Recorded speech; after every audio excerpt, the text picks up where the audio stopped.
Jantung. Si Jantung Hati, Rabu dan Kamis di Astro dan On Demand. Apa jua yang berlaku di sekeliling kita, pastinya ada punca dan kesan masing-masing. Faktor harga ekonomi, pengaruh politik dalam atau luar negara memberikan impak kepada kehidupan harian kita. Di Niaga Awani kami memberikan gambaran jelas melalui analisis mendalam, merentas pelbagai segmen dan latar belakang. Kami akan bantu anda untuk faham segalanya. Bisnes, ekonomi, pasaran, Niaga Awani, 9 pagi Isnin hingga Jumaat, hanya di Astro Awani.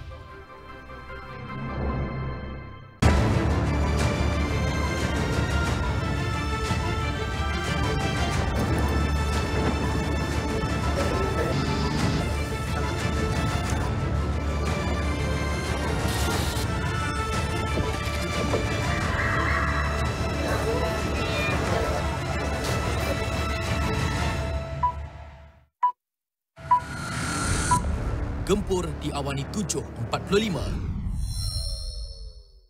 Usaha membawa pulang wanita Sarawak yang terkandas di Filipina melibatkan implikasi undang-undang yang perlu diteliti. Jumlah mangsa ribut dan banjir di Pusat Pembinaan Sementara PPS di Sarawak kini hanya menempatkan 72 mangsa banjir. Murid, guru dan anggota kumpulan pelaksana di semua institusi pendidikan hanya perlu memakai baju seragam untuk 2 hari seminggu, sementara 2 hari lagi pakaian sukan dan 1 hari lagi pakaian co-curriculum. Hanya 5 finalis yang bakal beraksi minggu hadapan. Inilah finalisnya. Tahniah. This is your best performance. And it was amazing. Peluang terakhir untuk mereka memenangi hati jutaan peminat. Siapakah yang bakal dinobatkan sebagai juara? Demas Singa Malaysia akhir di Astro Warna dan Astro Go. Sertai peraduan misi-misteri untuk memenangi TV 4K 65 inci setiap minggu.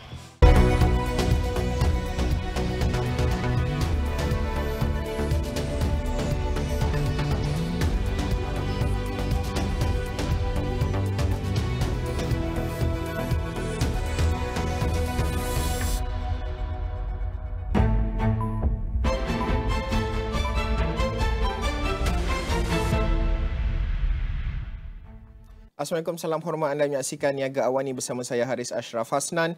Untuk 1 jam 30 minit ini kita akan memberi pelbagai fokus dan juga tumpuan termasuklah berkenaan dengan cerita cukai. Kerana kalau kita bercakap soal cukai ini tak ramai yang berminat dan ingin tahu, tetapi ianya penting terutama kepada pemain-pemain industri perniagaan usahawan terutamanya, di mana ada 2 perkara penting yang perlu kita faham. Kenaikan kadar cukai perkhidmatan daripada 6% kepada 8% untuk semua perkhidmatan bercukai sedia ada, kecuali untuk F&B, telekomunikasi dan juga penyedia ruang letak kenderaan. Dan kedua adalah dari segi meluaskan skop perkhidmatan bercukai, meliputi perkhidmatan logistik, pembrokeran, penaja jaminan dan juga karaoke. Jadi kita perlu faham perkara ini, di mana JKDM telah pun mengemas kini 2 draft panduan peralihan perubahan kadar cukai perkhidmatan ini. Dan untuk kita faham berkenaan dengan perkara ini, bersama dengan saya di studio adalah Tinesh Kana, pengarah eksekutif Tratex. Tinesh, terima kasih sudi bersama dengan Astro Awani. Pertama sekali mungkin Tinesh boleh bantu orang ramai, terutama pemain-pemain industri mereka yang merupakan usahawan, untuk memahami berkenaan dengan proses peralihan ini. Kerana kita ada lebih kurang plus minus 2 minggu sahaja lagi sebelum 1 Mac ini, Tinesh. Ya. Okay, terima kasih dan selamat pagi Harits dan penonton. Ya, macam kita kata tadi, kita dah tahu kadarnya akan naik dari 6% ke 8%. Ya. Tapi macam mana pula dalam proses peralihan ini? Ya. Adakah kita cuma mengikut tarikh invoice? Tidak. Tidak. Jawapannya tidak. Ya. Untuk cukai perkhidmatan, memanglah untuk F&B dan parking dan telco, telefon dia kekal 6%. Okey. Tapi untuk lain semua macam hotel ke atau perkhidmatan perundingan, peguaman, perakaunan, banyak lagi lah, security, pelbagai jenis lagi perkhidmatan. Bila dia naik 6% ke 8%, macam mana proses ni? Contohnya kalau hari ini kita keluarkan satu invoice. Betul. Hari ini Februari. Ya, betul. So saya memang gunakan 6%, 6%. Tapi bila pembayaran masuk, mungkin pada bulan Mac ke bulan April ke, macam mana peralihan ini? Ya. So kalau kita tengok akta cukai perkhidmatan, dia berdasarkan tarikh pembayaran, bukan berdasarkan tarikh invoice. Invoice, ya. So itu pertama. So sebagai contoh, kalau keluarkan satu invoice hari ini pada bulan Februari, dia bayar pada bulan Mac atau April, kita kena tengok balik. Invoice ini berhubung kait perkhidmatan yang diberi sebelum 1 Mac atau selepas 1 Mac. Bila perkhidmatan itu diberi? Kalau invoice ni dikeluarkan pada hari ini, perkhidmatan diberi pada bulan Mac, sepenuhnya pada bulan Mac, pembayaran pada bulan April, walaupun invoice dikeluarkan pada hari ini, iaitu Februari, kadar cukai yang terpakai itu adalah masih 8%. Maka kita kena keluarkan satu debit note untuk 2% tu. Tetapi kalau invoice dikeluarkan pada hari ini, berhubungan dengan perkhidmatan yang telah pun diberi secara sepenuhnya pada bulan Januari. Sebelum Mac lah sebelum kiranya. Sebelum 1 Mac, invoice keluarkan pada hari ini, iaitu pada bulan Februari sebelum 1 Mac lah. Bayaran selepas 1 Mac, maka perkhidmatan itu kekal pada 6%. So apa ini bermaksud kepada business out there? You kena tengok balik kita punya account receivable atau age debt analysis tu. Kita tengok balik semua invoice yang dikeluarkan tu, adakah ia berkaitan dengan perkhidmatan yang telah pun diberi ataupun adakah sesetengahnya yang merupakan mobilization fee untuk perkhidmatan yang akan diberi atau tengah diberi. Maka untuk invoice-invoice itu tersebut, mungkin kita boleh reach out kepada pelenggan, minta dia bayar sebelum 29 Februari. Sebab ada satu overriding rule di mana kalau pembayaran diterima sebelum 29 Februari, kadar cukai kekal 6%, tidak kira perkhidmatan diberi selepas atau sebelum 1 Mac. So dia tu. So apa yang bisnes kena buat sekarang? Tengok balik the account receivable, age debt analysis. What are the item there? Kalau invoice tu berhubungan dengan invoice yang telah pun diberi, no problem. Tapi kalau ada unsur-unsur yang di mana sesetengah invoice atau account receivable tu berhubungan dengan perkhidmatan yang akan diberi pada masa depan, mungkin kita kena minta pelenggan membayar sebelum 29 Februari. So tidaklah timbul pembayaran lagi 2% dan sebagainya. Itu pertama. Kedua, kita boleh juga reach out to client sekarang membuat pembayaran pendahuluan. Sekarang untuk perkhidmatan pada masa depan. Dan kalau both party mutually agree, bolehlah invoice sebelum 1 Mac juga. Dan cara ini direcognize oleh custom melalui panduan yang dikeluarkan pada minggu lalu. Tinesh, satu perkara yang penting juga untuk kita fahamkan kepada penonton, terutama peniaga-peniaga pemain industri ini adalah dari segi penyelarasan yang nak dilakukan ini. Apabila proses penyelarasan ini nak dilakukan, banyak perkara yang perlu diteliti oleh mereka. Apa mungkin tips dan juga panduan lah kepada usahawan dan juga peniaga-peniaga terutamanya yang nak memastikan bahawa proses nak from 6 to 8 ini tidak berlaku kekacauan lah, tak mengganggu perjalanan operasi, terutama dari segi kredit debit kewangan mereka itu tidak terganggu. Tinesh, okay. IT system sebagai contoh, bila kita update IT system, kita tak boleh on oversimplistic assumption. Kita mungkin kena maintain 2 tax rate 6 and 8% dalam sistem untuk masa yang tertentu. Kenapa? Sebab contoh, saya kasih contoh lah, senang nak faham. Mungkin pada bulan Jun nanti kita kena issue satu credit note. Untuk guna credit note tu, tak bolehlah sistem terus guna 8%. Kita kena tengok balik yang credit note yang kita issue pada bulan Jun tu ada berhubung kait dengan invoice yang dikeluarkan selepas 1 Mac atau sebelum 1 Mac. Kalau dia berhubung kait dengan invoice yang dikeluarkan sebelum 1 Mac, kadar cukai dalam credit note tu adalah 6%, bukan 8%. So dari segi sistem kita kena prepare secara keseluruhan. Tak boleh kata kita tukar tax rate then everything is taken care. Tak boleh.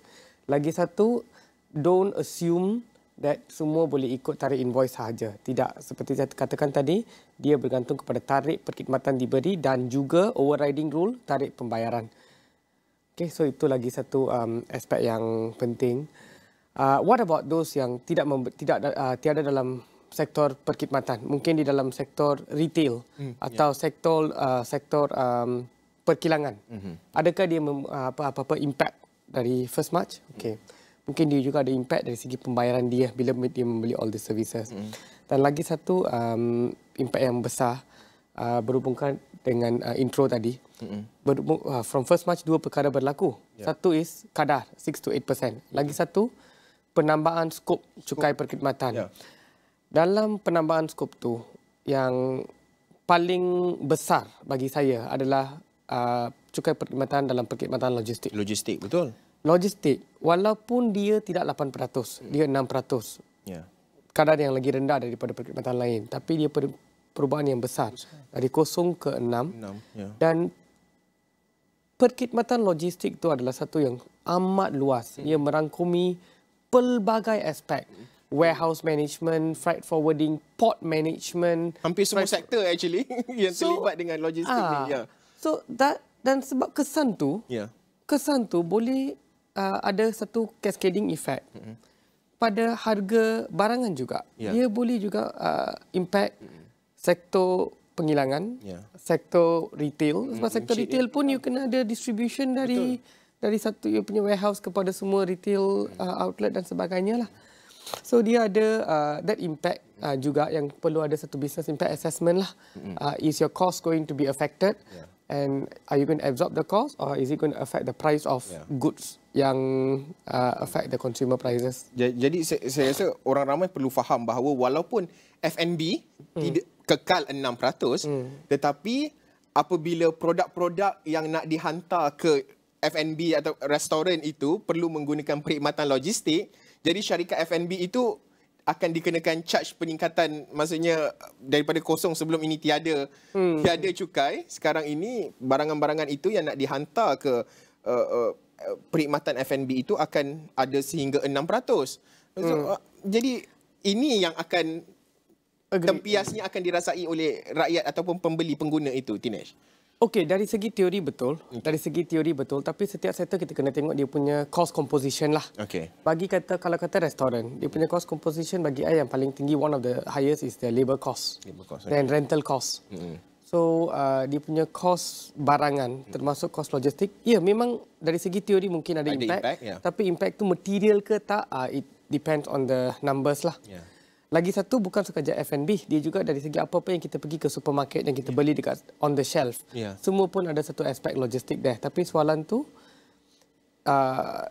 dari segi teori memanglah, semua barang yang kita nak beli dari off the shelf pun kena ada aspek logistik. Beli online pun ada logistik, lagilah dia delivery kan. So, tapi soalan tu, how big or small the impact is lah. And siapa yang akan absorb the cost? Okey, itu persoalannya kepada pemain-pemain industri juga, siapa yang akan absorb the cost. Jadi akhir sekali, mungkin Tinesh, sebelum kita ada berbaki lebih kurang dalam 3-4 minit lagi perbincangan kita ini, mungkin ada formula khas ataupun bagaimana sebenarnya untuk orang awam, pemain industri, usahawan untuk faham dan juga bagaimana mereka nak mengetahui okey, bila saya beli barang nanti akan keluar dekat resit ke, cukai saya akan naik ke, apa yang boleh nak membantu mereka untuk faham perkara ini dan bagaimana ianya akan reflect kepada penggunaan dan juga perbelanjaan harian mereka. Contoh, akan tertera di resit. Okey, kita nampak akan ada 8% dekat situ. So kita tahu, tapi restoran tak ada. So jadi perkara-perkara begini bagaimana nak memastikan orang awam faham dan juga tahu dari segi pendidikan berkenaan dengan perkara-perkara percukaian ini. Okey. So dari segi services yang kita beli secara direct, contohnya hotel. Mungkin kita dah book satu hotel hari ini, tapi kita tak bayar lagi. Kita bayar bila kita check-in mungkin bulan April ke Mei lepas 1st March lah. Betul. So kalau dia minta bayar 8%, dia kena either keluarkan satu invoice yang mengatakan 8%, ataupun kalau invoice dia sudah sedia ada sebelum 1st March, tapi kita tak bayar, so dia akan keluarkan satu debit note untuk 2% itu. So don't pay if it's not in the receipt there lah. Of course lah, don't simply pay the 2% tanpa dokumen lah. Memang. Dan juga perkara lain akan ada, mungkin ada some cascading effect jugalah dari perbelanjaan lain. Itulah beza SST dengan GST kan, di mana ada mekanisme input, maka satu kali je consumer tengok tax tu, that is inherent. Mungkin lagi satu yang nak mengatakan since I'm here is last week LHDN pun dah keluarkan software development kit untuk e-invoicing. Okay. So pemain industri last week Friday dia dah keluar software development kit untuk e-invoicing. Tarikh pelaksanaan masih kekal sebagai 1st August untuk company yang more than 100 million turnover. More than 25 million masih kekal 1st January 2025 dan lain semua Julai 2025. Software development kit sudah pun keluar, so businesses need to prepare untuk yang itu juga. Yang itu pun akan adalah invoice pada kadar 6% ke 8% that goes out to the consumer. Mungkin Tinish, akhir sekali, saya suka yang part hotel tadi. Contoh, booking hotel, dia dah book dan katakanlah dia dah bayar buat booking online, dia dah bayar, tetapi dia akan check in apabila selepas 1 Mac. Tapi dia dah bayar kan? Dia dah bayar. Tak ada hal. Masih kekal 6%. Itu yang penting sebab ramai orang mungkin yang kurang jelas supaya janganlah nanti bila-bila nak check in nanti selepas 1 Mac tiba-tiba hotel minta disebabkan dah jadi 8%. Ada extra cost lain, tambahan yang lain. Tak ada. Nah, itu perkara yang perlu faham. Lagi satu, kalau dah buat booking, belum bayar lagi. Mungkin bayar sekarang lah. Bayar sekarang. Itu antara cara yang selamat. Selamat. So dah buat booking hotel dan sebagainya. Walaupun anda akan stay di hotel itu mungkin selepas selepas 1 Mac nanti, pembayaran perlu diselesaikan segera untuk memastikan, untuk mengelak diri anda daripada mungkin akan dikenakan ada charge tambahan yang lain selepas ini.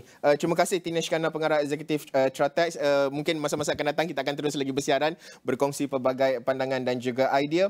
Penting untuk anda orang ramai faham dan juga melihat apa lagi yang perlu dilakukan, terutama apa yang akan memberi impak kepada perbelanjaan penggunaan awam ataupun penggunaan swasta pada hari-hari yang akan datang, terutama melibatkan peralihan dari segi percukaian ini.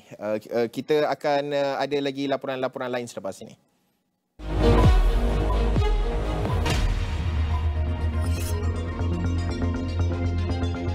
Harga emas kekal menghampiri paras terendah 2 bulan pada Rabu, didagangkan di bawah paras utama $2,000 Amerika seaunce. Ia selepas laporan inflasi Amerika Syarikat yang lebih kukuh daripada jangkaan mendorong peniaga mengurangkan pertaruhan untuk pemotongan kadar yang lebih tinggi oleh Rizab Persekutuan Amerika Syarikat Fed. Dayang Enterprise Holdings Berhad menerusi anak syarikatnya DESB Marine Services Sdn Bhd menerima lanjutan kontrak penyediaan 2 lagi tongkang kerja penginapan AWB daripada Petronas Carigali Sdn Bhd. Lanjutan kontrak yang diterima pada 3 November dan 9 November 2023 itu melibatkan Dayang Ruby dan Dayang Opal. Keseluruhan modal saham terbitan UMW Holdings Berhad akan dikeluarkan daripada senarai rasmi Bursa Malaysia Securities Berhad pada Isnin 19 Februari ini. Langkah penyah senaraian itu akan menandakan selesainya penswastaan oleh Sime Darby Berhad dibuat mengikut perenggan 16.07/A keperluan penyenaraian pasaran utama. Laporan penuh di saluran 501 dan astroawani.com serta dagannews.com. Okey, baik. Esok KDNK suku keempat 2023 akan diumumkan oleh Bank Negara Malaysia. Difahamkan tiada sidang media, tapi satu kenyataan akan diumumkan pada jam 12.30 hari esok. Jadi penting untuk kita melihat dari segi perjalanan reformasi ekonomi sepanjang 1 tahun daripada suku pertama sehingga suku keempat. Beberapa data-data penting melibatkan suku keempat juga telah pun dikeluarkan. Jadi untuk mengulas lanjut, Profesor Madya Dr. Irwan Shah Zainal Abidin, Pensyarah Kanan Pusat Pengajian Ekonomi, Kewangan dan Perbankan Universiti Utara Malaysia bersama dengan saya menerusi Google Meet. Dr. Irwan, mungkin pertama sekali jangkaan dan juga apa yang boleh kita lihat telitikan dari segi angka KDNK suku keempat 2023 berdasarkan data-data yang dah dikeluarkan oleh DOSM beberapa hari ataupun minggu lepas. Kita nampak banyak data-data penting perdagangan, dari segi pengangguran, tenaga buruh dan sebagainya telah pun dikeluarkan. Mungkin ini sedikit sebanyak memberi indikasi berkenaan dengan angka KDNK suku keempat yang akan diumumkan esok, Doktor.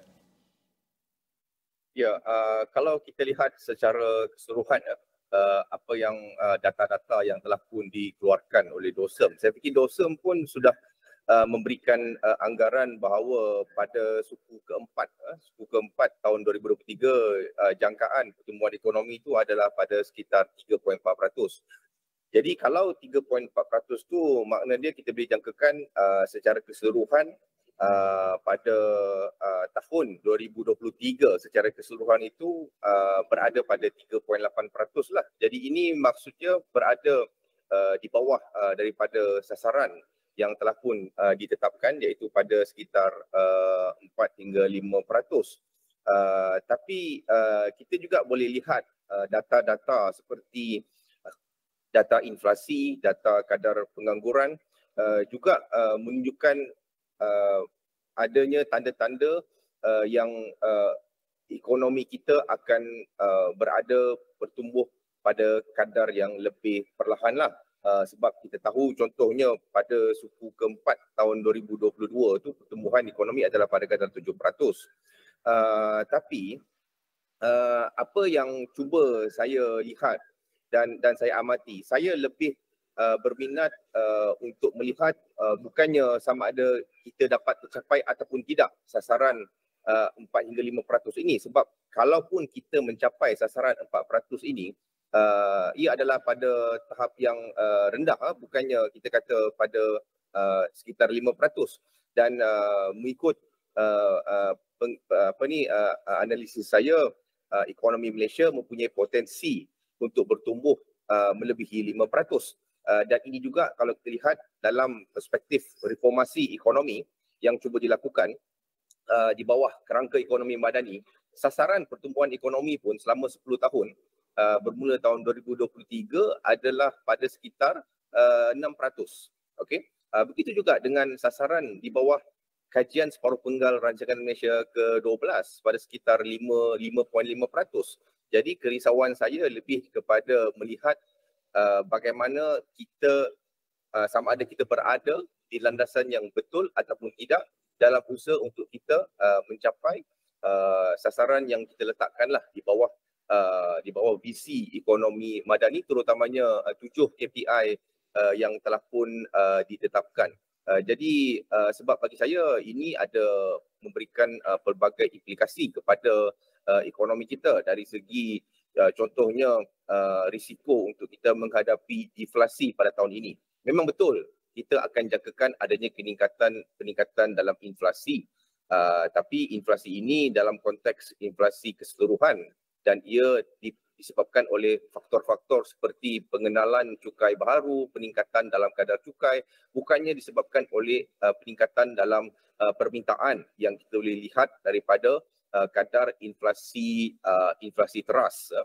Jadi yang merisaukan saya juga, walaupun kita nampak data kadar pengangguran yang sudah pun mereda dan yang in fact sudah pun berada di paras sebelum pandemik, tapi kita tahu kadar underemployment itu masih lagi dalam kadar yang membimbangkan. Jadi di sinilah bagi saya concern lah apa yang saya risaukan dalam konteks saya melihat jangkaan data ekonomi yang akan diumumkan esok. Dr. Irwan, antara perkara penting juga dalam perbincangan kita ini adalah untuk melihat dari segi bagaimana proses reformasi ekonomi yang sedang dilakukan, kerangka ekonomi madani yang menjadi payung besar dalam proses reformasi ekonomi ini. Dalam tempoh setahun 2023, sepanjang tahun 2023 ini, sejauh mana mungkin dari segi proses ataupun penilaian doktor melihat kepada satunya iltizam ataupun political will dalam nak melakukan reformasi ekonomi. Kedua, dari segi pencapaiannya itu, kita jelas bahawa beberapa dasar yang mungkin kurang popular perlu dilakukan pada tahun ini 2024 seperti pengurangan subsidi dan juga subsidi secara bersasar nak dilakukan. Pelbagai perkara-perkara penting juga perlu diteliti sepanjang tahun 2024. Tapi sepanjang 2023 ini mungkin ada penelitian dan juga penilaian yang diletakkan oleh Dr. Irwan untuk tahun 2023, Doktor. Saya memuji dari segi meletakkan dasar-dasar yang strategik, hala tuju lah kita kata, hala tuju ekonomi dengan ekonomi madani, kajian separuh penggal rancangan Malaysia ke-12, kita ada NETA, dan juga Pelan Induk Perindustrian Baru 2030. Namun begitu, apa yang saya nampak sudah pun lebih selepas ianya dilancarkan, saya tidak nampak adanya satu usaha untuk menjadikan contohnya dokumen ini adalah dimiliki oleh semua pihak. Maksud saya dari segi kita panggil whole of government approach lah. Sebab saya masih lihat lagi kalau NIMP 2030 tu masih lagi disentuh oleh kementerian-kementerian tertentu, contohnya Meniti, dan juga NETA tu lebih ditumpukan kepada Kementerian Ekonomi. Saya tidak dengar daripada kementerian-kementerian lain yang juga melihat usaha ini adalah usaha bersama untuk nak menjayakan ekonomi madani. Kita perlu ada satu yang dipanggil sebagai kita kata pendekatan yang berorientasikan misi. Jadi kalau pendekatan berorientasikan misi ini, mission oriented approach, kita memerlukan satu pendekatan yang whole of government lah. Jadi semua pihak perlu terlibat dan juga membincangkan apa yang ada intipati, apakah 4-5 misi yang diletakkan dalam NIMP itu, apakah sasaran, contohnya bagaimana kita nak meningkatkan dari segi sasaran ekonomi madani, sebab kalau kita sudah pun setahun dua macam tu tidak mencapai sasaran purata 6% itu, ini akan memberi kesan dari segi macam mana kita nak mencapai 7 KPI yang sudah pun diletakkan di dalam ekonomi madani. Jadi pada tahun ini saya mengharapkan agar kerajaan lebih fokus kepada pelaksanaan, tapi sebelum pelaksanaan saya fikir perlu ada satu kepercayaan kepada dokumen ekonomi madani itu sendiri untuk ia direalisasikan. Jadi saya fikir tanpa adanya kepercayaan kepada dokumen ekonomi madani itu, saya fikir pelaksanaan pun memang susahlah kita nak cakap. Jadi ia boleh diterjemahkan pada saya. Pertama sekali, bagaimana kerajaan boleh memastikan adanya laporan mungkin dari bentuk sukuan seperti yang dijanjikan di dalam NIMP, di dalam Pelan Induk Perindustrian Baru 2030. Saya melihat memang tidak lama lagi saya yakin adanya laporan sukuan dengan adanya dashboard dan juga kriteria-kriteria spesifik yang kita boleh lihat dan tengok progres NIMP 2030 itu. Jadi saya juga mengharapkan madani ekonomi itu, begitu juga dengan KSP RMK 12 dan juga NETA bahagian 1, NETA bahagian 2 juga perlu ada satu perincian, dan ini akhirnya bagi saya untuk memastikan kita boleh mencapai belanjawan 2024, sasaran belanjawan 2024 dan merancang ataupun merencana belanjawan 2025 dengan lebih baiklah. Sebab kalau kita nak mencapai sasaran, contohnya belanjawan 2025 ataupun kita memikirkan satu sasaran baru, kita perlu pastikan kita boleh mencapai apakah yang kita nak letakkan dalam belanjawan 2024 ataupun belanjawan madani pertama dalam belanjawan 2023. Contohnya nak menghapuskan kemiskinan tegar, kita nak mengurangkan kos sara hidup rakyat, kita nak meningkatkan pendapatan rakyat. Jadi saya fikir benda-benda ni sepatutnya sudah boleh dirasai oleh rakyat pada ketika ini, kerana kita tidak boleh hanya melihat kepada perancangan jangka panjang semata-mata. Contohnya dasar gaji progresif ini mengambil masa. Nak menyiapkan padu itu pun saya fikir mengambil masa. Tapi ada sebenarnya dasar-dasar yang boleh dilakukan secara yang segera untuk memastikan perkara-perkara pokok, perkara-perkara asas seperti masalah kos sara hidup, pendapatan rakyat, perniagaan rakyat dapat ditangani secara yang lebih berkesan. Dan bagaimana kita nak mengurus contohnya dari segi kejatuhan harga, kejatuhan nilai ringgit kita, ini semua saya fikir kita boleh mengatasinya dalam jika kita mempunyai prioriti yang lebih baik, terutamanya pada tahun ini.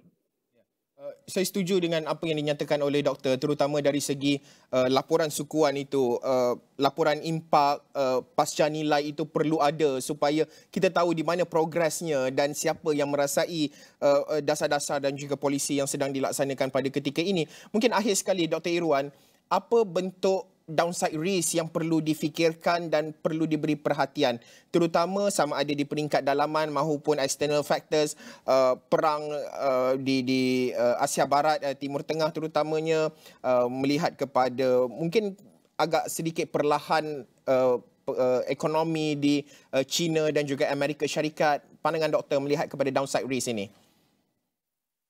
Ya, perkembangan geopolitik dan juga politik global, keadaan ekonomi global, begitu juga dengan keadaan ekonomi China, ini semua adalah faktor-faktor eksternal yang saya fikir akan sedikit sebanyak memberi kesan yang negatif, tapi juga ada boleh menjadi kesan positif dari segi relocation de-risking effect yang mungkin akan memberikan kesan kepada ekonomi kita juga.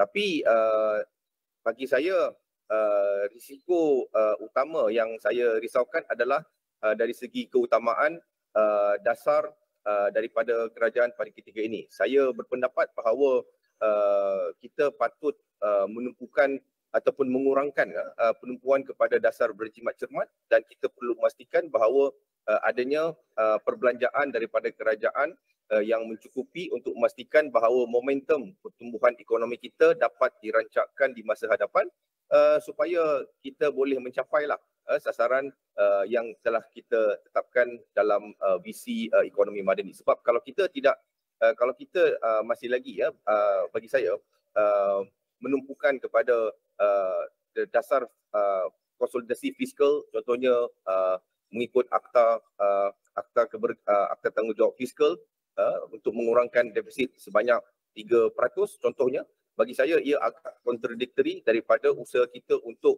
nak meningkatkan pertumbuhan ekonomi negara, nak meningkatkan hasil negara dan nak meningkatkan sekaligus pendapatan rakyat secara keseluruhan. Betul, sudah tentu banyak perkara yang perlu ditelitikan. Kita nantikan apa yang dinyatakan oleh Bank Negara Malaysia esok dalam kenyataan medianya sekitar jam 12.30 hari. Terima kasih Profesor Madya Dr. Irwan Shah Zainal Abidin. InsyaAllah dari semasa ke semasa kita akan terus bersiaran dan meneliti perkara ini. Segalanya akan kita rangkumkan di astroawani.com dan juga di semua platform media sosial Astro Awani. Jadi kita nak berhenti rehat seketika, banyak lagi laporan lain selepas ini.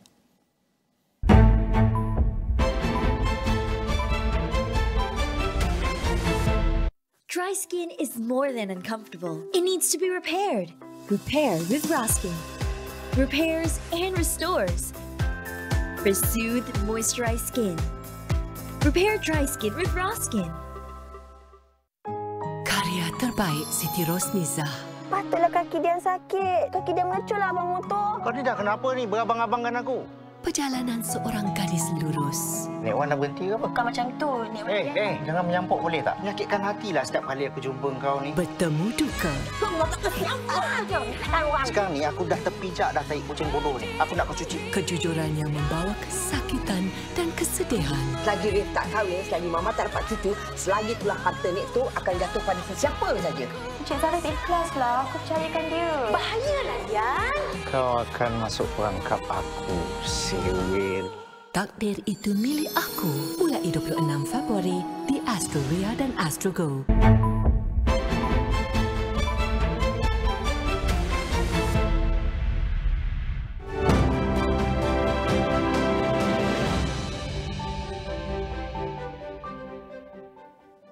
Okey, untuk slot Niaga Awani kali ini kita nak memberi fokus kepada pemilu 2024. Bahangnya masih lagi dirasai selesai proses nyoblos malam ataupun proses mengundi. Kali ini ataupun sebelah petang hingga malam kita dapat lihat hasil kiraan pantas menunjukkan Prabowo Subianto dan juga Gibran mendahului dengan pengungutan suara kini melebihi sudah tentu melebihi 50%. Pelbagai perkara direncanakan oleh beliau untuk memacu pembangunan dan ekonomi Indonesia menuju Emas 2045. Kita juga nak tahu apa bentuk cabaran serta tumpuan yang harus diberikan beliau dalam penggal yang akan datang ini. keputusan rasmi akan diumumkan oleh KPU. Jadi untuk mengulas dengan lebih lanjut dari segi isu-isu pembangunan dan juga ekonomi di Indonesia ini, bersama dengan saya Dr. Oka Muhammad Fajar Ehsan yang merupakan pensyarah kanan ekonomi dan politik antarabangsa, Pusat Pengajian Antarabangsa di Kolgis UUM. Doktor, terima kasih sudi bersama dengan Astro AWANI. Pertama sekali, kita lihat Prabowo mendahului dalam quick count dan sekiranya keputusan rasmi KPU memihak kepada beliau, mungkin apa bentuk cabaran yang menanti dalam pentadbiran Prabowo Gibran ini, Doktor? Okey, Assalamualaikum. Terima kasih Saudara Asyraf.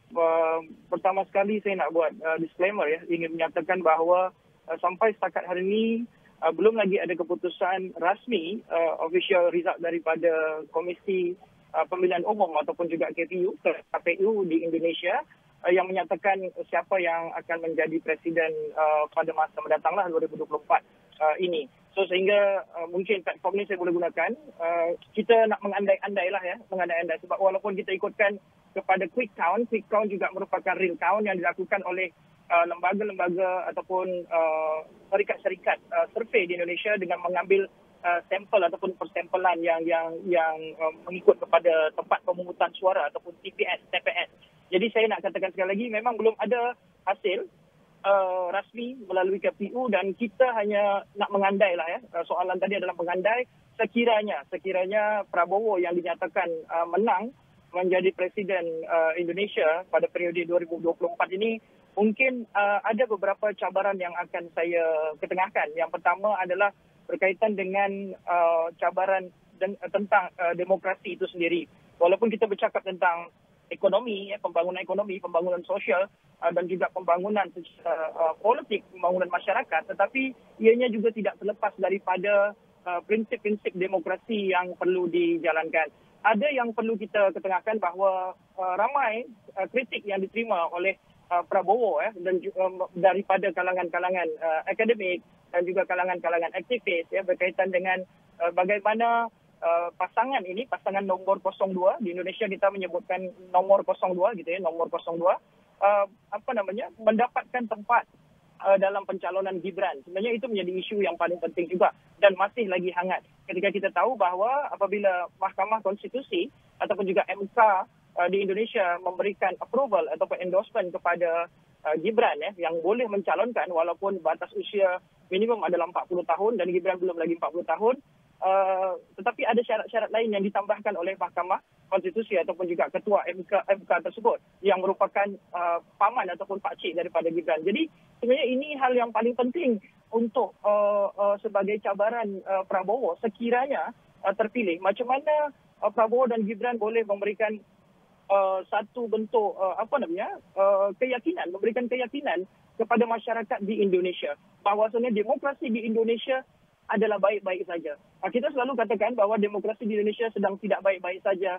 Ada yang disebut sebagai downfall of demokrasi dan seterusnya lah, demokrasi yang cacat dan seterusnya. So ini juga menjadi hal yang penting sehingga apabila ada legitimasi yang diberikan oleh masyarakat terhadap kepemimpinan Prabowo dan juga Gibran ini, maka ia akan memudahkan pembangunan itu. Tetapi bila kita tengok kalau berdasarkan survei yang tadi Asyraf sebutkan bahawa 50%, 52% atau lebih daripada 55% persentase ataupun percentage pada pemilih yang melakukan pemilihan kepada Prabowo dan juga Gibran, maka orang katakan ini dah ada penerimaan. Tetapi ini belum lagi selesai. Hingga nanti mungkin akan ada tindakan yang diambil oleh pasangan 01, calon 01 dan juga 03 yang mungkin akan memberikan laporan-laporan kepada Bawaslu ataupun Badan Pengawas Pemilu dan seterusnya. Jadi kita tak boleh secara langsung saya boleh katakan cabaran yang perlu dihadapi oleh Prabowo adalah cabaran dalam konteks demokrasi itu sendiri. Kerana ramai yang menilai mungkin ini tak demokratik, ini illiberal, ini bukan mencerminkan prinsip-prinsip yang demokrasi yang tinggi sebab memberikan ruang kepada yang tak sepatutnya. So itu mungkin yang menjadi isu utama kepada Prabowo, Saudara Asyraf. Doktor, dari segi kalau kita telitikan dari segi pembangunan ekonomi kalau kita lihat Bapak Prabowo-nya tetap dengan pendirian. Kalau paslon itu kalau kita lihat pasangan calonnya, satu dua Pak Anies kekal bahawa tiada IKN, tetapi pembangunannya ke seluruh kota-kota di Indonesia. Pembangunannya itu perlu dilakukan secara sama rata. Tetapi Prabowo menyatakan bahawa IKN perlu diteruskan, titik katanya. Apa makna kepada keputusan ini dan juga terutama dari segi pembangunan di IKN Kota Nusantara di Kalimantan ini, Doktor? Baik, Asyraf, kena fahami bahawa bila kita nak grab voters, bila kita nak mengambil voters-voters untuk memilih kita, maka apa yang diketengahkan oleh Prabowo adalah prinsip-prinsip keberlanjutan. Okey, prinsip-prinsip untuk meneruskan apa yang ditawarkan, apa yang dicadangkan oleh Jokowi sebelum ini. Maka memang kita nampak bahawa daripada kempen Prabowo dalam manifesto mereka juga menyampaikan tentang macam mana mereka perlu melanjutkan agenda-agenda pembangunan, khususnya adalah agenda dalam IKN ataupun Ibu Kota Nusantara. Berbanding kepada 01 Anies dan juga Ganjar, mereka melihat kepada IKN itu perlu, tetapi ianya bukan prioriti. Itu yang perlu dilihat. Apa yang menjadi cabaran di sini adalah, permasalahan pembangunan di sini adalah, pembangunan perlu inklusif. Pembangunan perlu inklusif dan juga perlu menitik beratkan kepada aspek-aspek sosio, aspek-aspek ekonomi dan juga aspek-aspek politik dan juga masyarakat di daerah-daerah tersebut. Bukan hanya kita nak memindahkan satu ibu kota, lepas tu 5 tahun ke depan pindah pula lagi ke Papua sebab Papua tak membangun. Lepas tu 5 tahun ke depan pindah lagi ke kawasan Jambi, Sumatera sebab dia tak membangun. Itu bukan model pembangunan yang sesuai dalam konteks membangun ibu kota. Tetapi idea-idea ini banyak mungkin dikritik oleh kalangan akademik, tetapi ada juga kalangan akademik yang menyokong dan seterusnya. Tetapi kita boleh melihat apabila ianya memakan ataupun mengambil anggaran ataupun kita sebut APBN, anggaran perbelanjaan negara, ataupun kalau dekat Malaysia kita sebut bajet nasional bajet ataupun bajet negara, ini yang mungkin akan terbebani. Itu yang kita kata, kita tak nak meletakkan satu bajet besar kepada satu projek tertentu. Kalau kita lihat bahawa projek ini akan dibahagi kepada bajet nasional dan juga bajet private ataupun juga melibatkan private sector. Tetapi sampai setakat ni masih belum lagi ada agreement yang menyetujui. Kecuali memang ada LOI melalui letter of intent di mana negara-negara ataupun juga syarikat-syarikat bersetuju untuk ataupun ada keinginan, willingness untuk join untuk melakukan pelaburan di situ. Sehingga ini yang kita pentingkan bahawa apabila ia masuk ke bajet nasional ataupun bajet negara, maka pembangunan duit tersebut akan tertumpu kepada situ. So jadi membangun Kalimantan, tapi macam mana nak membangun sebelah timur, membangun Sulawesi, membangun Papua dan seterusnya. So jadi ini satu lagi isu macam mana pembangunan perlu merata mengikut kepada grand plan ataupun juga panduan dasar, perancangan-perancangan dasar mengikut kepada apa yang dimiliki oleh daerah tersebut. Kita tahu masing-masing daerah memiliki sumber ataupun resources yang banyak, yang kaya, daripada Aceh sampailah Lampung, Kalimantan, Sulawesi, Bali dan seterusnya. Kita ada sumber-sumber yang otentik dan juga unik di situ. So bukan hanya nak melancarkan seperti itu, tapi tak boleh nak dikata macam mana lagi sebab itu dah menjadi satu, kalau saya quote satu komoditi politik yang dijual oleh Prabowo dan juga Gibran, sehingga ianya menjadi janji politik yang perlu diteruskan. Sehingga ini yang mungkin perlu yang perlu dikerjakanlah kalau mereka betul-betul terpilih nanti pada 20 hingga ke 25 Mac mendatang selepas KPU mengumumkan. Ya. Dr. Fajar, dalam kempen Dr. Anies ataupun calon satu Anies Baswedan dan juga Ganjar, kita lihat kedua-dua calon ini menyatakan bahawa ada wujud kerisauan bahawa mungkin kota-kota lain di Indonesia ini mungkin akan dianggap akan terus tersisih apabila pembangunan di Nusantara IKN itu akan menjadi tumpuan utama Prabowo. Pandangan doktor? Ya, itu tadi saya katakan. Apabila dia dah telah dijadikan sebagai agenda nasional dan juga agenda prioriti, maka ia akan dimasukkan ke dalam bajet nasional. Bila bajet nasional terlalu besar kepada satu saja tempat, maka kita tak dapat nak allocate bajet tersebut ke kawasan-kawasan lain. di satu sisi, pembangunan di Indonesia menggunakan model desentralisasi politik selepas jatuhnya Suharto pada 1998. Maknanya memang kerajaan-kerajaan tempatan ataupun gubernur, ya kita ada gubernur, kita ada datuk bandar ataupun wali kota, kita ada bupati ataupun region kita sebut, mereka boleh menjalankan fungsi-fungsi mereka untuk melaksanakan pembangunan sebenarnya.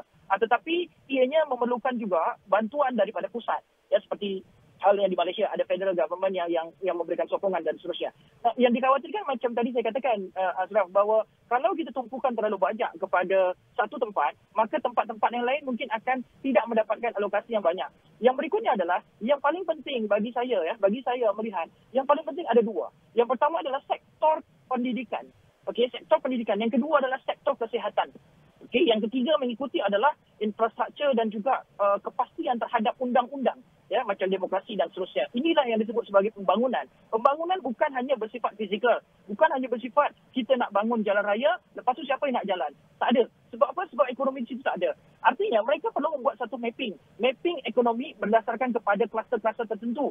Okey, kawasan Aceh apa yang dia boleh produce dan apa yang dia boleh dapatkan untuk masyarakat tempatan, sehingga ianya tidak pergi kepada pusat.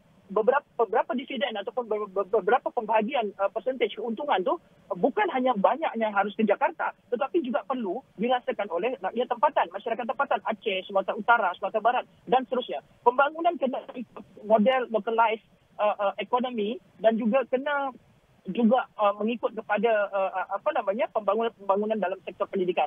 Pendidikan ini yang sangat penting, Asyraf, sebab kalau kita nak bangun je tapi taraf pendidikan ataupun sumber manusia masih belum setara dengan sumber manusia yang ada dekat bandar, maka kita tak boleh setarakan itu. Artinya pendidikan itulah yang paling awal, yang paling penting. Kurangkan pendidikan, artinya kurangkan bayaran pendidikan, yuran pendidikan, murahkan pendidikan, tapi tambah kualiti dia. Berikutnya juga sama dengan sektor kesihatan. Bila kita tak sihat, bila kita tak ada gizi, kita tak ada protein, kita tak boleh berfikir, kita tak boleh bekerja terus secara semangat. So, macam mana? Artinya apa? Turunkan juga yuran-yuran kesihatan, bayaran-bayaran sektor kesihatan. Ini yang perlu diambil kira oleh kerajaan. Ini yang perlu diallocate budget ataupun subsidi tinggi. Ini yang paling penting. Dua konsep ni, pendidikan dan juga kesihatan adalah sektor terpenting dalam pembangunan sumber manusia itu sendiri, dan diikuti oleh nantinya bila sumber manusia itu dah tinggi, high skill, kita dah punya skill yang cukup kuat. Indonesia telah memiliki tenaga skill yang cukup kuat, tenaga pekerja yang cukup kuat, maka mereka boleh mencipta sesuatu. Bila dah mencipta sesuatu, mereka boleh menjadi negara yang maju. Itu yang sepatutnya kita nakkan. Macam tu, Asyraf. Sebelum kita mengakhiri perbincangan ini, ada lebih kurang dalam 2 minit ini, sebagai seorang warga Indonesia, tidak kiralah siapa yang akan diumumkan secara rasmi oleh KPU nanti sebagai Presiden Indonesia untuk penggal yang akan datang ini, sudah tentu ada pengharapan besar yang diletakkan oleh Doktor kepada pemimpin masa hadapan ini. Mungkin apa yang ingin disampaikan, Doktor? Terima kasih. Mungkin ini penting bagi saya. Pengharapan kepada saya ataupun kepada kami lah yang mewakili orang-orang Indonesia, termasuklah di Indonesia ataupun di luar negara lah. Yang pertama adalah saya nak katakan bahawa kekuasaan itu adalah amanah. Kekuasaan itu akan dipertanggungjawabkan pada masa hadapan. Kita perlu percaya itu. Artinya Indonesia harus memiliki pemimpin-pemimpin ataupun elit-elit yang jujur, elit-elit yang berdedikasi dan juga bermoral, tambah juga beretika dalam menjalankan apa agenda nasional, agenda kerja. Yang kedua adalah agenda kerja yang perlu dilaksanakan adalah perlu menjunjung tinggi nilai-nilai kemanusiaan dan juga keadaban. Okey, keadaban itu. Artinya etika, morality perlu ada dalam pembangunan, bukan hanya setakat menjadi negara yang kapitalistik, yang pro sangat-sangat kepada syarikat, masuk investment dan segala macam, bukan hanya itu. Tetapi bagaimana kita boleh nak membahagikan kepada masyarakat kelas-kelas bawah. Yang berikutnya, pembangunan sosial, ekonomi politik dan undang-undang pun juga harus bersifat inklusif seperti yang saya sampaikan seterusnya. Artinya apa? Artinya pemimpin di Indonesia saya, secara jujur lah ya, saya mengharapkan pemimpin-pemimpin tidak menjalankan praktik-praktik corruption, praktik-praktik collusion, praktik-praktik nepotism ataupun kita sebut sebagai KDN. Ini yang menjadikan suatu bangsa boleh collapse, suatu bangsa boleh menjadi disintegrated ataupun disintegrasi disebabkan oleh pelaku-pelaku elit dan juga pemimpin-pemimpin yang macam ni. Yang berikutnya yang kita mungkin sebagai akhir kelima adalah bahawa bagi kita, negara-negara kita, Nusantara ni, apalagi kita negara-negara yang majoriti mungkin Islam, kita perlu takut kita kepada Allah, takut kita kepada Tuhan kerana ianya akan dipertanggungjawabkan dan perlulah dia dilakukan ataupun jawatan tersebut dijalankan secara jujur. Ya. Baik, Dr. Fajar, sudah tentu itu harapan dan juga aspirasi Dr. Fajar untuk melihat Indonesia itu terus maju ke hadapan. Terima kasih Dr. Muhammad Fajar Ehsan, Pensyarah Kanan Ekonomi dan Politik Antarabangsa, Pusat Pengajian Antarabangsa, Kolej Undang-Undang Kerajaan dan Pengajian Antarabangsa dari Universiti Utara Malaysia UUM. Dan sudah tentu di Astro AWANI kita akan terus bawakan perkembangan terkini dari semasa ke semasa berkait dengan pemilu 2024.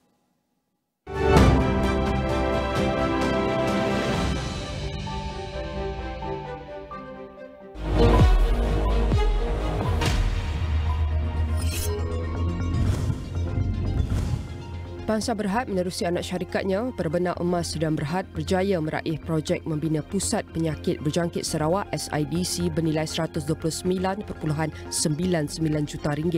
Perbenah Emas menerima dan menandatangani surat anugerah LOA daripada Borneo Development Corporation Sarawak Sudan Berhad BDC untuk tender membina SIDC yang terletak di lot 17356 Blok 26 Sungai Jernang, Samarahan. MKH Berhad dalam beberapa bulan lagi akan mengapungkan aset peladangan di bawah anak syarikatnya MKH Oil Palm Kalimantan Timur Berhad MKHOP di pasaran utama Bursa Malaysia. Ini sebagai langkah untuk memanfaatkan peluang pertubuhan penghampiran ibu negara baharu Indonesia Nusantara. Aset sedia ada kumpulan itu yang dipegang melalui anak syarikat milik penuhnya PT MKH dan PT SPS dan bakal aset peladangan terletak di Muara Kaman di Kalimantan Timur dalam wilayah yang sama di mana ibu negara baharu itu akan dirasmikan pada Ogos. IHH Healthcare Berhad berkata Agilus Diagnostic Limited yang merupakan unit kepada syarikat bersekutu IHH Fortis Healthcare Limited telah memutuskan untuk menarik balik permohonan tawaran awam permulaan IPO kepada Lembaga Sekuriti dan Bursa India SEBI. IHH berkata keputusan itu dibuat berdasarkan pertimbangan komersial serta dalam perundingan dan persetujuan bersama dengan pelabur ikuti persendirian Agilus dan pemegang saham jualan iaitu International Finance Corporation, NYLIM Jacob Balance India Fund, Third LLC dan Resurgence PE Pelaburan Limited. Laporan penuh di saluran 501 dan astroawani.com, sedaganews.com.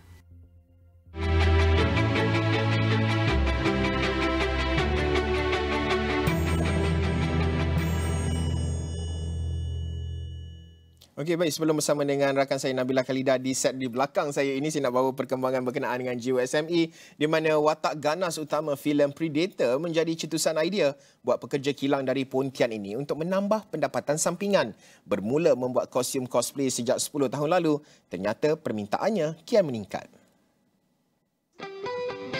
Muhammad Hisham Mansur, 54 tahun, mengambil masa 3 bulan bagi menyiapkan tempahan pelanggan untuk full suit dari kepala hingga kaki. Muhammad Hisham menggunakan bahan terpakai seperti getah saluran pendingin hawa, tikar getah kanak-kanak atau playmat, paip PVC serta mainan terpakai untuk dijadikan aksesori.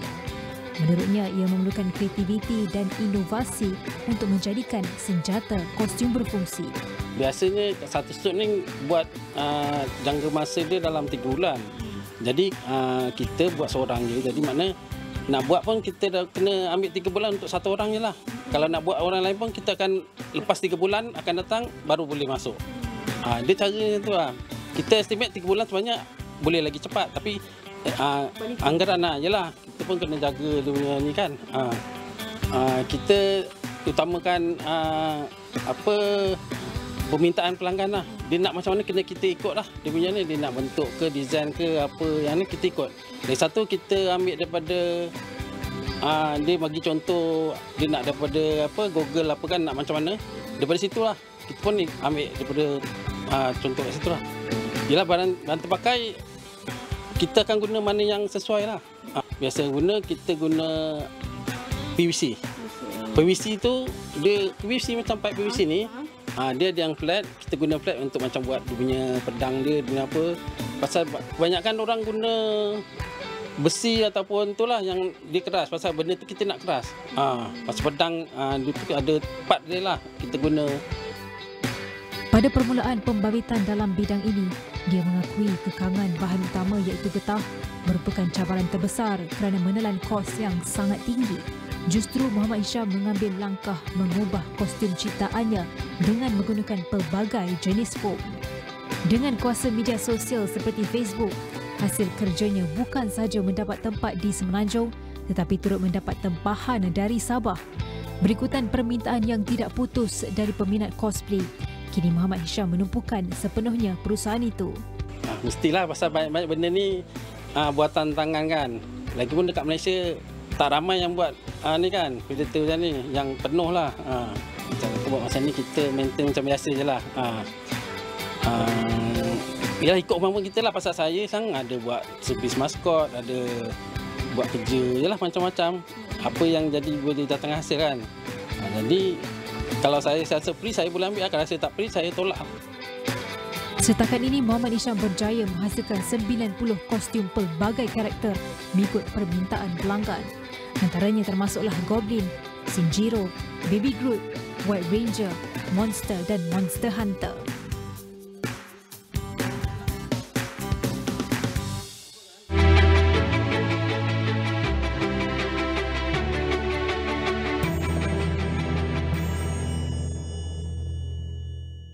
Baik, terima kasih kerana masih lagi setia dalam Niaga Awani. Dan sejak tahun 1946, Telekomunikasi Malaysia atau TM telah berkembang dengan pesat. Bermula sebagai penyedia perkhidmatan dan juga penyelesaian komunikasi yang menyeluruh sehinggalah hari ini menempuh pelbagai kitaran evolusi telekomunikasi teknologi. Dan kini TM bersedia untuk meneroka ataupun membolehkan digital bagi mewujudkan masa hadapan yang lebih lestari dan untuk semua rakyat Malaysia. Jadi untuk berbincang lanjut tentang perkara ini ialah sudah bersedia dalam talian Puan Syazrawati Abdul Karim, Naib Presiden Eksekutif TM1. Selamat pagi. Selamat pagi Nabilah. Okey, bercakap mengenai kelestarian, antaranya adalah dengan menumpukan kepada perkembangan perniagaan. Jadi mungkin Puan boleh kongsikan apakah pandangan Puan terhadap penyelesaian yang inovatif untuk perniagaan di Malaysia untuk mereka mengharungi masa hadapan yang lebih, orang kata, mencabar dan dengan memberikan perkhidmatan yang lebih baik. Silakan Puan. Terima kasih Nabilah, terima kasih Awani kerana menjemput saya dan selamat tahun baru dahulu ya saya ucapkan kepada semua penonton. Saya percaya ya, landscape ekonomi perniagaan Malaysia akan terus berkembang selari dengan peningkatan penggunaan pelbagai penyelesaian teknologi industri yang inovatif dan berskala. Dan aspirasi ini dibantu terus oleh galakan dan insentif dari kerajaan serta seadanya hyperconnectivity di negara kita dari segi perkhidmatan jalur lebar, fiber, 5G, satellite dan international connectivity di mana TM memainkan peranan utama ya. Bila kita berbincang tentang penyelesaian inovatif, kita harus prihatin terhadap teknologi megatrend yang bakal merubah corak operasi, corak penggunaan dan kehendak pembeli dan masyarakat. Bagi saya, antara strategi inovasi yang penting bukan sahaja untuk industri tertentu tetapi juga untuk setiap industri perniagaan termasuk perkhidmatan awam dan sektor kerajaan adalah yang pertama, AI atau Artificial Intelligence. Yang kedua, sustainable solution ke arah kelestarian alam sekitar. Dan yang ketiga, keselamatan cyber. Yang penting juga Nabilah ya, kemapanan tenaga kerja, penyelidikan dan ketelusan ekosistem berpaksikan penyelesaian inovatif ini turut penting untuk memacu perniagaan Malaysia ke hadapan dan di pesada global. Baik, seperti yang Puan sebutkan tadi, banyak yang boleh kita teroka. Antara bidang ialah seperti AI, kita ada juga sustainable solution dan juga keselamatan cyber. Tapi kalau Puan tidak keberatan, boleh kongsikan secara terperinci bagaimana tiga pendekatan inovasi ini boleh membantu perniagaan memberikan perkhidmatan yang lebih baik untuk mengharungi masa-masa depan yang mencabar. On AI, moto yang harus kita ambil adalah AI dalam setiap aktiviti yang kita lakukan, dalam setiap penyelesaian, sistem dan mesin yang kita gunakan. AI seharusnya memberi manfaat tetapi tidak memudaratkan, ya. Dua kategori penyelesaian AI dalam kita pendidikan adalah predictive AI dan juga generative AI. Penggunaan predictive AI akan sentiasa lebih besar, lebih pervasif, tetapi pertumbuhan generative AI akan berlipat ganda dalam masa yang akan datang. Penyelesaian predictive AI yang kami lihati termasuk dari ketangkasan operasi dari segi machine learning untuk structured data, terus ke deep learning untuk data yang lebih kompleks atau tidak berstruktur. Ini boleh tambah baik dengan large language model atau LLM dan generative AI untuk memacu scalability dan juga competitiveness perniagaan, tidak kira industri di mana dia bermain, ya. Itu untuk AI. Untuk sustainable solution. Sustainable solution adalah penyelesaian yang menambah baik ketangkasan operasi. Ia boleh mengurangkan pembaziran dan secara langsung menjanakan kenaikan pendapatan syarikat. Sustainable solution yang kami maksudkan termasuk penyelesaian yang boleh mengurangkan impak negatif kepada kelestarian masyarakat Malaysia dan juga merupakan pelaburan untuk masa hadapan yang boleh secara tidak langsung menarik pertambahan pelaburan asing dalam syarikat Malaysia untuk perkembangan yang lebih pesat. Pelbagai penyelesaian digital, smart services atau perkhidmatan pintar, IoT, robotics dan automation with AI dan even inovasi green technology boleh membantu kelestarian syarikat dan alam sekitar. Dan yang ketiga saya katakan, Nabilah, dari segi keselamatan cyber. Yang pertama, kita dapat lihat bahawa dalam dunia dan transformasi semua syarikat dan organisasi kali ini adalah semakin digital. Semua penyelesaian inovatif juga digital in nature telah dilancarkan dan akan makin banyak dilancarkan. Ini menjadikan teknologi arkitektur syarikat dan ekosistem bertambah kompleks dan besar. Yang kedua, kita dapat lihat bahawa ancaman keselamatan cyber yang paling tinggi adalah dari segi ransomware, DDoS attacks, spam atau phishing atau social engineering. Cyber security threat actors dan adversary techniques kini makin sophisticated, makin motivated. Oleh itu, kita dan syarikat-syarikat perlu menggunakan AI dan machine learning dalam penyelesaian keselamatan cyber juga. Bisnes hari ini perlu menambah beratkan pelaburan untuk keselamatan cyber yang teguh. Saya lihat data beberapa research house menunjukkan bahawa purata bajet keselamatan cyber syarikat adalah dari 12% ke 20% bajet IT sesebuah syarikat.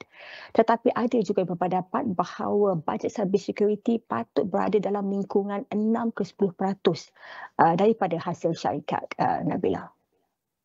Baik, seperti yang disenaraikan Puan Syazurawati tadi ialah, kalau boleh saya recap, ialah keselamatan cyber, kita ada juga sustainable solution dan juga kecerdasan buatan atau artificial intelligence AI. Jadi semoga semuanya yang digerakkan ataupun diusahakan TM1 ini akan membuahkan hasil dengan memanfaatkan budaya inovatif untuk menghasilkan penyelesaian orang kata lestari dan juga penyelesaian pintar yang bukan sahaja akan bermanfaat kepada semua rakyat Malaysia tetapi juga melindungi alam sekitar untuk sebahagian daripada komitmen kelestarian TM1. Jadi terima kasih saya ucapkan kepada Puan Syazurawati Abdul Karim, Naib Presiden Eksekutif TM1, dan segala perkongsian ini anda boleh cari di semua platform digital astrawani.com dan semua platform media sosial kami.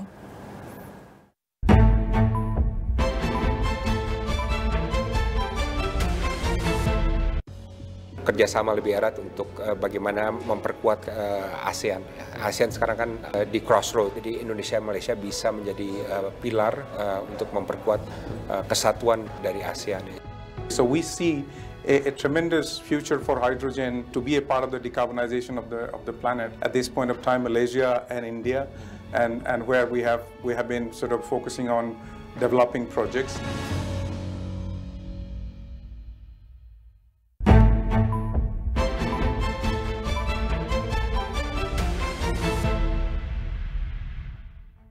This discussion is going to be about a ticking clock, technological development and regulation.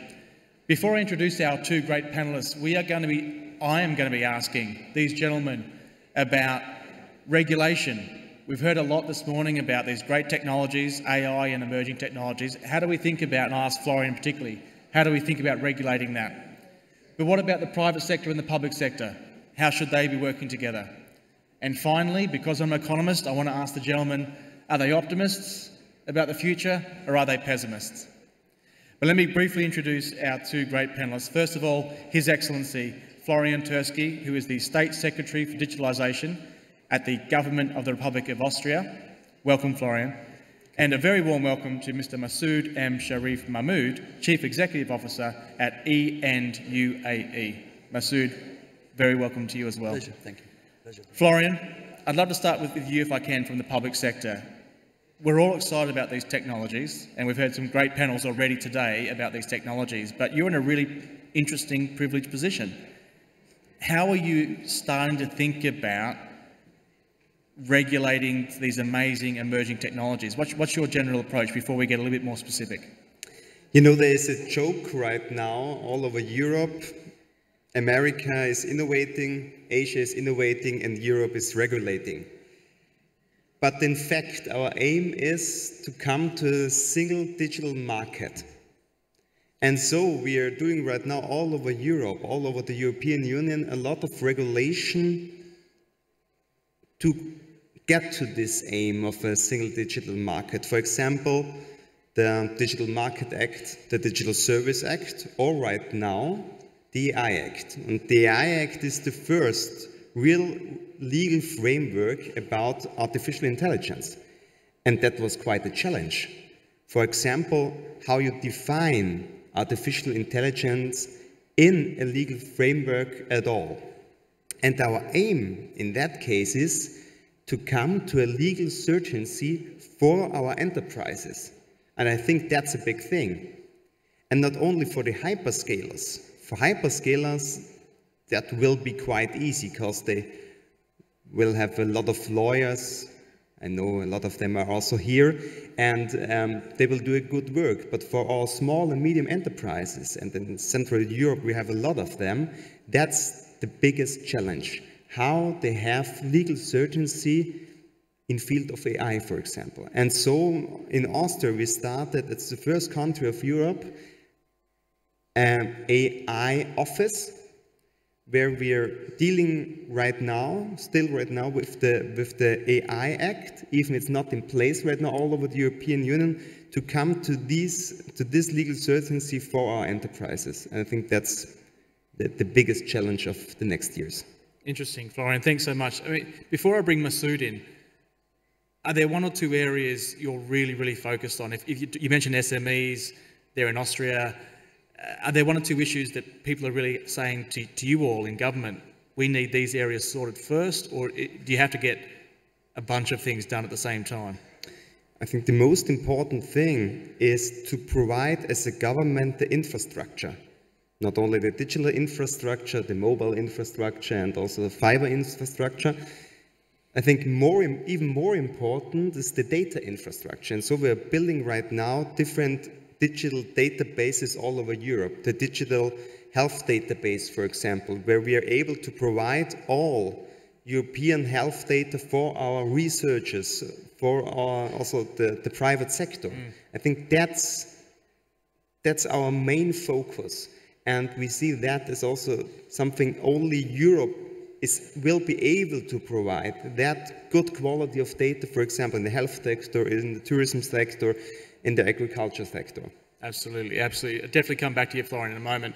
Masood, can I bring you in? From your position, how are you working to enable AI and bring, hopefully, the benefits of AI to yourselves and customers and clients in this region?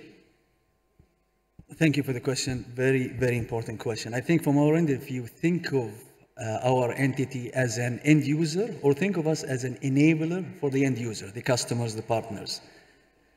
We've been organizing ourselves over the past, I would say, couple of years into, I can put it into 4 streams, to be quite honestly, because you have to understand this is very nascent, very emergent in terms of the explosion of the potential of the use cases of AI. November 22, AI was heard all over the world with ChatGPT, but it has come much before that, and we've been busy for the past few years really preparing and using it. I think number one, enablement of the infrastructure. And when I say enablement of infrastructure, we're talking about both computation and ability to compute, as well as connectivity. And connectivity for us, fiber is extremely important. But on the compute side, this is extremely important, where today we're partnering with many, many providers of compute capabilities. Today, I mean, Jensen spoke this morning, if you talk about NVIDIA, they have 83% of the GPU market globally, but we're working today with multiple GPU providers as well as cloud services providers. The enablement of the compute capability is key for us. We're working with the likes of Oracle, we have a partnership with Microsoft. The ability to have a multi-cloud, on-prem, off-prem, and a diverse cloud capability for the compute is a key enabler for us and for our customers and partners. Connectivity is coming second. We are seeing in the future where, in terms of the artificial AI capability to be deployed at edge devices, for those to happen, you will not have the ability to have such a huge compute capability at the edge. You need a very good, efficient pipeline. That pipeline could be mobile, it could be fixed. So in terms of investment infrastructure, that's key for us. Second, of course, in our assets and what His Excellency spoke about in terms of data, the ability to amalgamate all of our data lakes into one large data ocean and the orchestration between different data in order for it to be useful, deployed into the model. This is extremely important for us. Again, I refer some of the stats that were shared this morning in the speech of His Excellency Gargawi, and I think if you talk about the computation needs for, let's take for instance ChatGPT-1, the first generation, they needed something around 125 million computation parameters to run a single query and to train the model. 2, 10x that to 1.5 billion. 3, 10x that to roughly 175 billion. Come 4, you're talking about 1.7 trillion computation elements needed to run a query. You could only imagine the impact that will have in terms of the infrastructure requirements of operators, technology operators such as EN. Third, so we're talking about the infrastructure, one. Number 2, the assets, which is the data and the people. Our AI graduate program, we have a chief AI officer who's truly orchestrating the strategy for the organization overall and pushing us forward. And then at the 4th layer, it's truly the philosophy. I think we've been, over the past 2 decades, our interaction with technology, and when first AI came, was exposed with a linguistic, with MML capability to the world, the way we interacted with it, thought about it, was similar to the way we deal with the search engines, with Google. We use AI to fetch things for us. We use AI to answer questions. And that's not what it's supposed to do, nor what it was built to do. The way we're thinking about it was shifting philosophy within the organization. You see, please take risk on AI, delegate to AI, delegate decision making. And when you say decision making, it could be the next feature of a product, or it could be the next product. So you're talking about faster, more accurate, more efficient, more profitable, less wasteful decision making. So we're truly pushing the envelope when it comes to organization. You say delegate.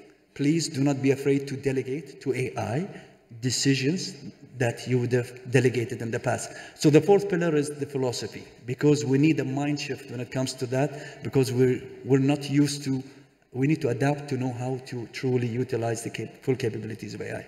Right. Thanks so much, Masood. I mean, you sound busy. I must say, you sound very, very busy. But Florian, I want to pick up that busyness. As a government official in a really important position, how are you working with the private sector in your country and region? But companies, I can only imagine, are making all this effort, doing so many things. What is the right approach or framework for the public sector working with the private sector?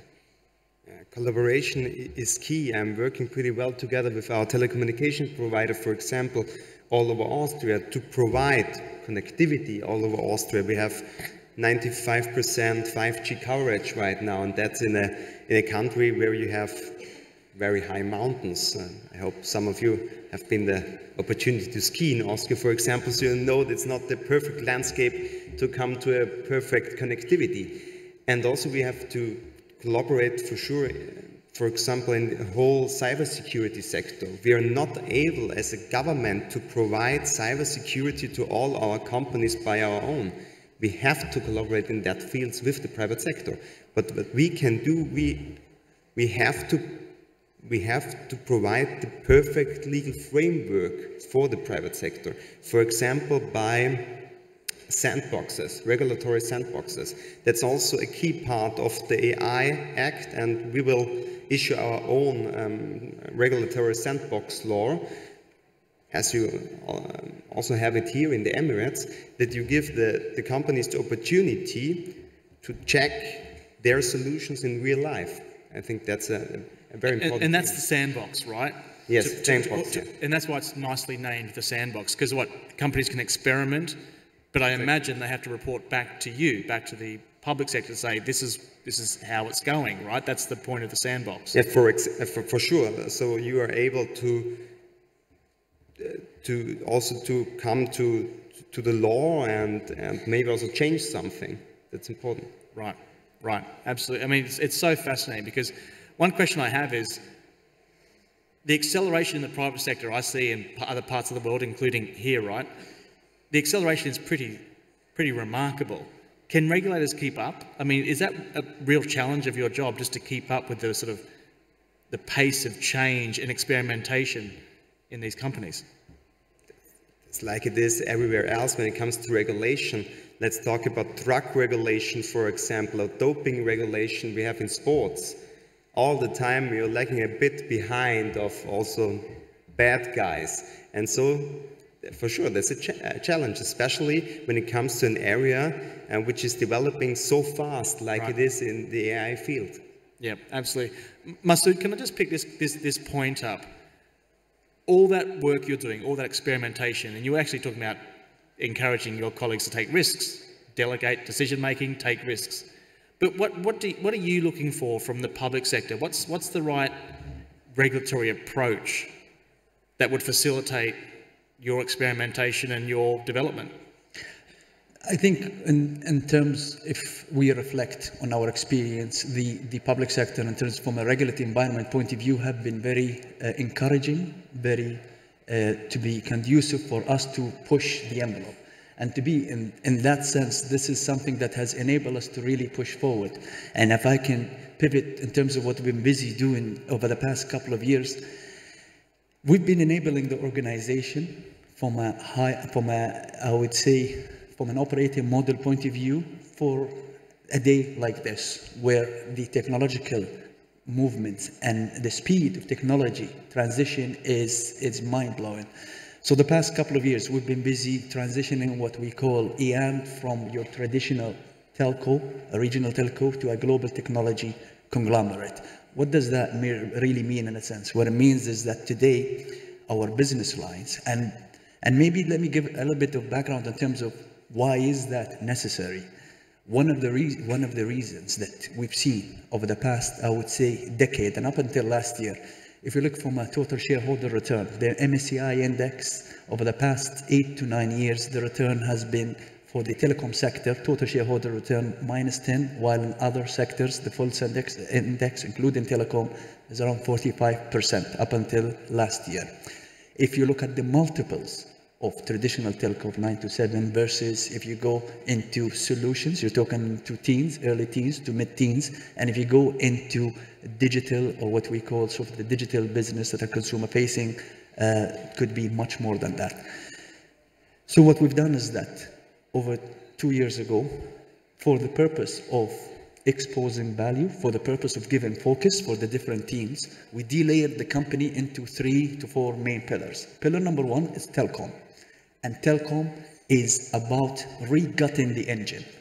bring in new technology refresh to the core, making sure connectivity is super. Today we're talking about 99% coverage when you 5G coverage, 98% FTTH to the home, the highest in the world for the last 6 years, high speeds when it comes to mobile. All of these metrics is not to brag, those are important metrics to be an enabler. And this is what the core telecom will do in order to truly re-energize and reinvest in the infrastructure, the connectivity infrastructure. And then you're talking about a separate entity for consumer digital, consumer facing. And the realization was that unless you give it the attention, the priority, and the dedication that it needs, what we used to call traditional telecom sector will never be able to compete with the likes, the OTTs. You're talking like the Facebooks and the Ubers of the world and all that. So you needed to give it another ring-fenced entity called E and Life, headed by one of our colleagues here, Khalifa Shamsi. And then another entity that is the solution entity. Again, ring-fenced, focused, team, new blood, new talent that looks at the solution, cloud. That's 3 years ago. So imagine the explosion that we're seeing, and to Jensen's words this morning, we're about to see it as well into the future. We've been busy with cloud for the last 3 years, declaring partnerships with G42 and partnerships with the different providers and building our own on-prem as well. IoT solutions as well as cyber security. So this is the solution entity. And then a venture business that would invest in the parallel adjacent businesses. So what that did, that made us ready for us to serve our partners and customers better.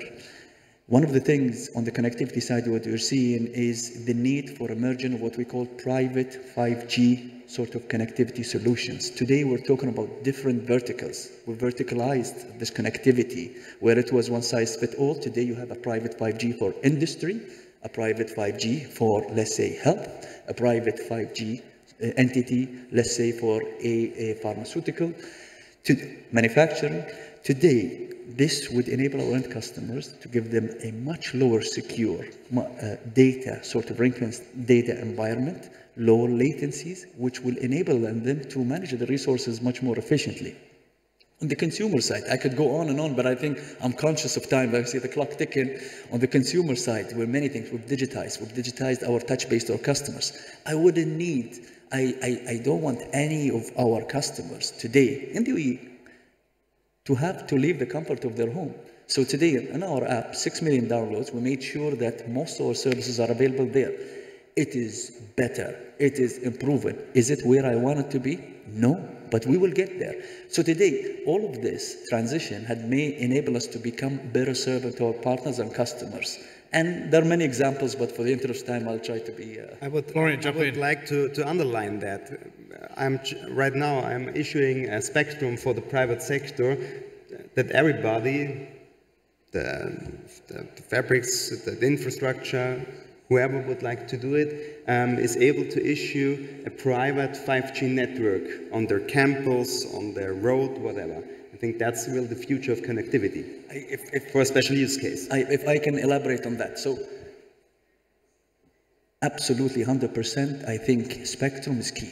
And I think this is a dual sort of, we can look at it from an operator point of view. That's sort of the mentality and the philosophy that you'll always face, and this is something that if the spectrum is democratized, that is great for the enablement of 5G use cases, but also it puts a doubt in the operator's mind in terms of how much capital I should deploy. So today, we spoke about our network being the fastest 5G networks in the world. We spoke about the network in terms of FTTH, 98% penetration in the UAE, the fastest globally. We spoke about the mobile, which was the fixed. Today, we wouldn't have the comfort to deploy those billions of dirhams into the infrastructure if we knew that spectrum would be used by an operator X, or operator Z, operator Y, and all that. And I think, to an extent, in Mobile World Congress last year, the discussion was, did Europe overdo it in terms of over-liberalization of the telecom sector? Again, I think those were important discussions that were had last year in terms of the number of operators, 200 to 300 operators within the continent. So I think the intent And the appetite, sorry, the word I'm looking for, the appetite to invest billions of capex into the infrastructure to make it state-of-the-art modern will always be undermined if there is a shadow of doubt that some of the spectrum or the elements of it will be given. And I'm portraying sort of the telco's mindset, and that's the way we come about it. Absolutely, absolutely. So listen, in the last few minutes, I just want to turn to some of those economic impacts that I mentioned earlier. And I just want to ask where you are on that spectrum of pessimism versus optimism. Florian, I'll start with you. These technologies are exciting, but we're talking a lot this day, and I'm sure the next 2 days, about some of the challenges as well. But if I had to put you on the spot on a spectrum, the economic impact on, say, jobs or productivity, are you optimistic that these technologies and the sort of supporting regulation is going to work out so we have a positive impact on jobs and productivity? Or are you at the moment a little bit more cautious that in the short term there might be a bit of a negative impact on jobs and productivity? For sure it will have. Every technical revolution led in the past to more working places, for example, and it will be the same when it comes to AI. You know, Europe was a very wealthy country over the last decades, and the only chance to keep this prosperity also in the future is innovation, is the use of AI. We have a big lack of workforce right now in the European Union, especially when it comes to IT jobs. So there is no way around. We have to focus on innovation, and we have to focus also on artificial intelligence. Absolutely. I mean, I am encouraged. I like to ask these questions because I'm an economist. I have to ask these questions. But I'm encouraged by what you're doing, and also the collaboration and partnerships between private and public sector. But Masood, where are you on that spectrum, the economic impacts of all these amazing technologies? Can I answer in the long form? I'll only true because it's a complex problem to describe. I wish it was that simple to say pessimistic, optimistic and all that. I think just like every new industry, that technological advancement that comes abroad, there's a cycle. So I think we're in the early phase where you're in the job elimination phase. We're in the phase where we're seeing it at the organization today. There are certain tasks that humans are doing, basic, repetitive, that are better off by AI. And by the way, today we're seeing AI replacing AI jobs. We have some bots today that were AI in the past. We're replacing those bots with higher functioning AI capabilities. So it's not just taking the jobs of humans.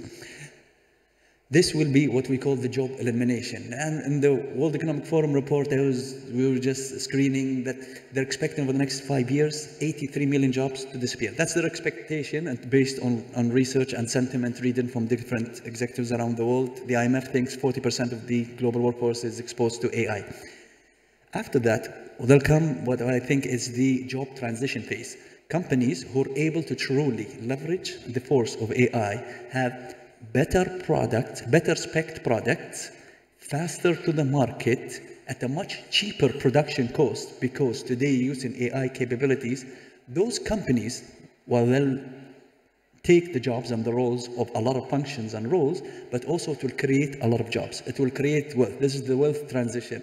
And I think lastly is the unknown. I think that the third part is what the new horizon is, that where AI will spawn such use cases that it will create new businesses on their own that we've never even thought of, and we never came up about. The same report, World Economic Forum, also believes that 70 million new jobs will be created over the next 5 years. So you think there is, and the examples of history, I think, we're running out of time, but the examples of history are a lot. I remember in 2017, Feb, I was here, and speaking about Uber, Travis was speaking that in the panel, in the plenary, that because what Uber capability has done, today they're seeing less demand between 18-year-old to 25-year-old for purchasing cars. People who newly are obtaining driving license in the US. The reduction of sales of cars. That's economic wealth reduction and shift value to Uber. And he was talking about the difficulties they're facing from regulators, taxi unions around the world, and the problems they were having. Fast forward 7 years down the road, and I was listening to an interview with Dara, their new CEO. Not so new by now. And you will not imagine what was his biggest bottleneck was. His biggest bottleneck it wasn't prices. In fact, their prices are going down, dollars per rate per mile. It wasn't fuel, it wasn't cost, it wasn't any fixed assets because they don't have any. It was supply of drivers. The ability for them to thrive is dependent on how many drivers they can employ on the Uber app. So you can imagine, they might have shifted wealth from another sector, but they're helping creating jobs in another. Right. Now, this is a simple example, but there will be many other examples where AI, and the use cases of AI, will come up with new businesses that we haven't thought of, and that's why I'm eternally optimistic of any technology advantage. Eternally optimistic. Definitely, definitely. Thank you so much, everyone. Please join me in thanking Masood and Florian for talking today. Thank you.